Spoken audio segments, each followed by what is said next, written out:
Do you ever wonder what's in the baby food that you buy at the grocery store?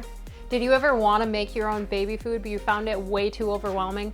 Well, I did. And then a friend gave me this book, and now everything my baby eats, I make, so I know exactly what's in it. Now today, we're gonna go over how to make 4 simple single ingredient baby purees that you too can make at home. So life's a garden, folks. Let's mix it up a little.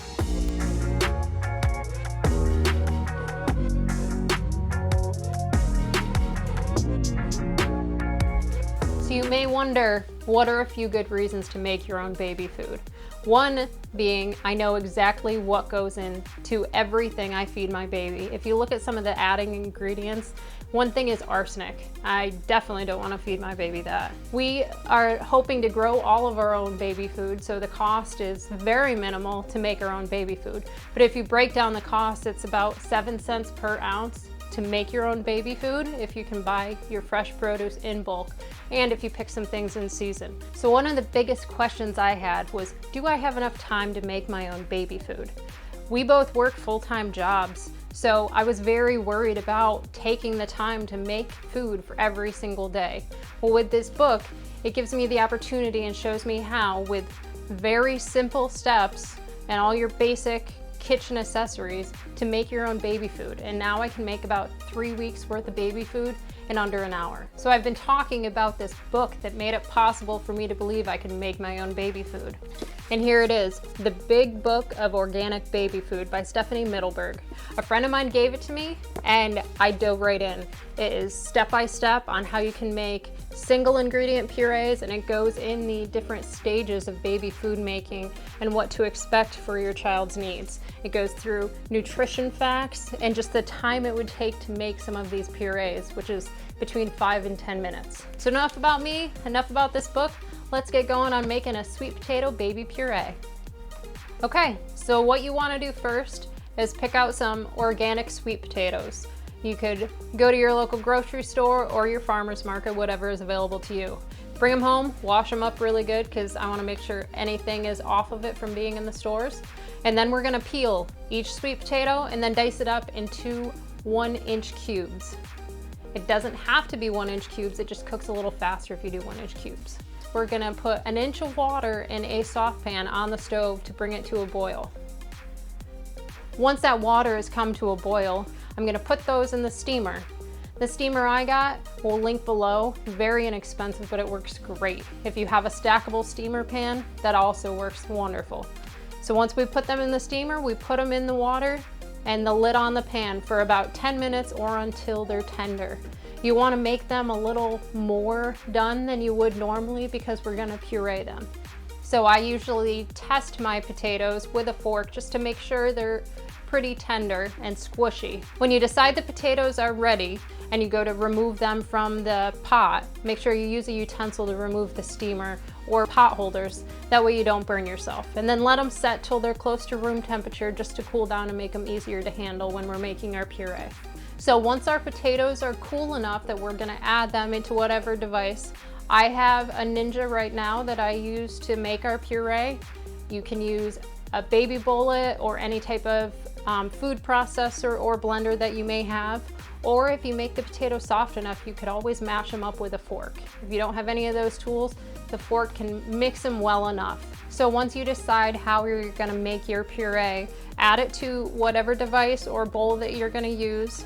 And it's recommended to add either breast milk or formula, or if you need to, you could add the residual water from the steamer pan because it still has some of that flavor and the nutrients left in it to make that consistency that you're looking for your baby's needs. So the other thing that the Organic Baby Food book does recommend is adding a little bit of spice. They give some sweet or savory options. Sometimes your baby doesn't really have a taste palette yet.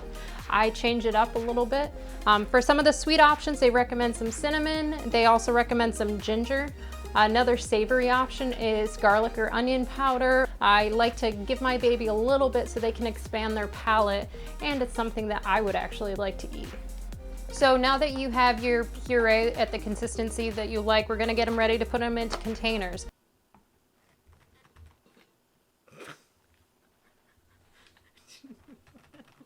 Oh my gosh, what have I done? I use these silicone ice cube trays. We'll put the link in the description below. We have 2 different sizes here. I like the bigger size for the portions, but also these ones with the lid on them so I can label them what the puree is and the date I'm freezing it. And I just label it with chalk markers so you can erase them and use them over again. You can get these at any of your craft store. So we're gonna get the puree into the containers and get them in the freezer. So next we're gonna do a green bean puree. Whether you get your green beans fresh from your own garden or your local farmer's market, or you buy them frozen, just make sure you give them a good wash and you snip the ends off and make sure there's no other stems in there. So once those are already prepared, we are gonna boil our water on the stove like we did with the sweet potatoes, about 1 inch of water, and get our steamer ready. So now that our water is boiled, we're gonna add the green beans to our steamer. We're gonna put our green beans in for about 5 to 10 minutes. You can test them with a fork or pull one out, make sure it's soft, and then pull it out and let it cool down to about room temperature. So once your green beans are cool, then we'll add them to our blender with some breast milk, some formula, or the water from the steamer, depending on what you have available. We're gonna add a little bit of savory spices. The Organic Baby Food book does recommend tarragon, cumin. You can do some onion powder or some garlic powder. Just make sure you don't add any salt. Salt is a big no for babies. So we're gonna add some garlic powder to this one. Decide on the consistency you want. Remember, in your first stages of baby food, usually at 4 to 6 months, depending on your pediatrician's recommendations, we want the thinner consistency while they get used to texture and moving things around in their mouth. Our baby is gonna get a little bit thicker puree, but again, use the consistency that you know your baby is comfortable with. Then we're gonna put it in our silicone ice cube trays and put it in the freezer for about 12 to 24 hours. Empty out those ice cube trays into a Ziploc bag that we can store in the freezer for, again, up to 6 months, which is pretty awesome. And our little guy loves green beans. So the next purees we're gonna make don't require any cooking, which banana, great source of potassium, vitamin C, and antioxidants, which is fantastic for these winter months to keep your baby healthy and free of all the sicknesses going around. And then the other is my absolute favorite, and that's avocado. It's a superfood, usually recommended as the first thing you should introduce to your baby because it's got so many healthy fats and vitamin A, vitamin C, and fiber, and the consistency is very creamy in the texture, so babies usually love it. So first we're gonna do the banana puree, and you can use the blender to get a much smoother consistency, especially if your baby is just starting off with foods. We're gonna use the mash technique because our baby's a little more advanced at these foods, so the thicker consistency is good to help him learn to move food around in his mouth. So we're gonna start with a banana. You can open it however you want. I like to cut it in half first. And then peel it. And you can cut it up into small little pieces. I prefer just keeping it in the halves.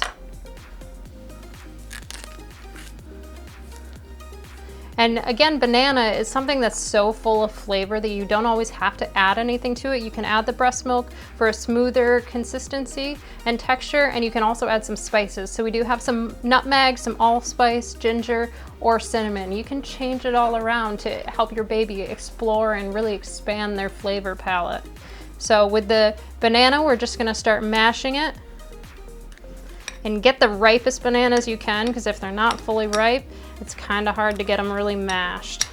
So I'm gonna add a little bit of milk just for some smoother texture. Again, I still want the big chunks just so he gets a little better about moving the food around in his mouth, but this really helps mix it all together and cream it a little bit. And then I'm gonna add some spices. So typically I do cinnamon, but today we're gonna do a little nutmeg because I love nutmeg and I think of winter when I use it. So again, just a little pinch. No need to go crazy, but enough so they can get that flavor. Mix it all around. And you can freeze this as well. I have a bunch that I've frozen before, and again, it's good for up to 6 months. And to thaw it out, you just put it in the fridge overnight. Then it's usually ready for the next day. So we're gonna put some in the jar because our little guy's gonna enjoy some bananas for dinner tonight. So we're gonna add some to a jar and then freeze the rest. And again, you can buy organic bananas in bulk, something we're not able to grow here in the Northeast, so we do have to buy them, but the riper the bananas, the easier they are to mash. And when I first started doing it, I used the blender to get that really smooth consistency. But he loves his bananas. And I love him being healthy. That was a fail. So next we're going to do an avocado puree. And again, avocado is a great first choice for your baby's solid food intake because it's so healthy for them, so many vitamins and such healthy fats for them. So what we're gonna do is we're gonna select our avocado. They need to be just a little bit squishy to make sure they're ripe. I looked up how to make them ripe a little quicker, and there's a couple recommendations. I'll put them in our link below. But this one's pretty good. So we're gonna start by cutting it in half. Then we remove the pit and then just scoop it out and put it into a bowl.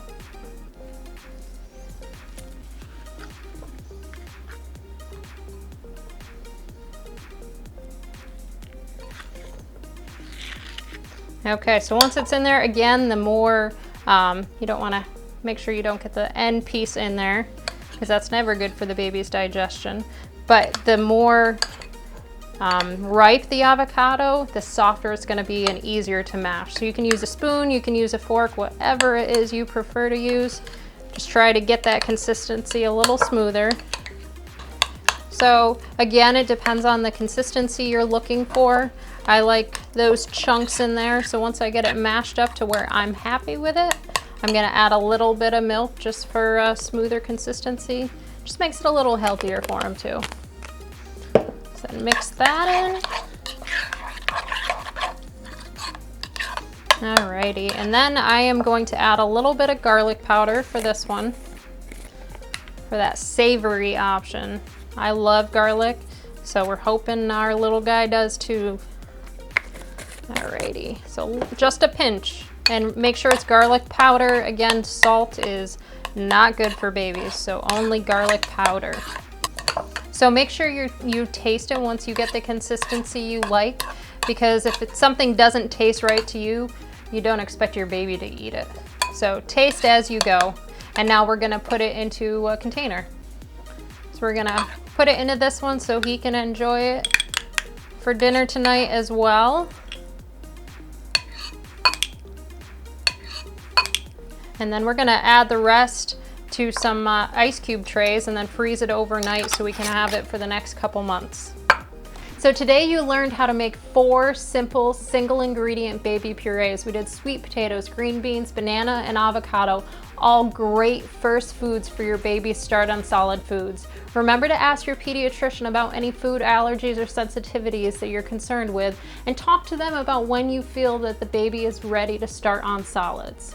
So there are tons of resources out there and books. We chose the Big Book of Organic Baby Food because it was gifted to us. Check the description below for a link to find this book. So thanks for watching, guys. Remember to like this video and comment any questions you may have, and subscribe to our channel because we have a lot of up and coming videos on home living. Now remember folks, life's a garden. Let's mix it up a little.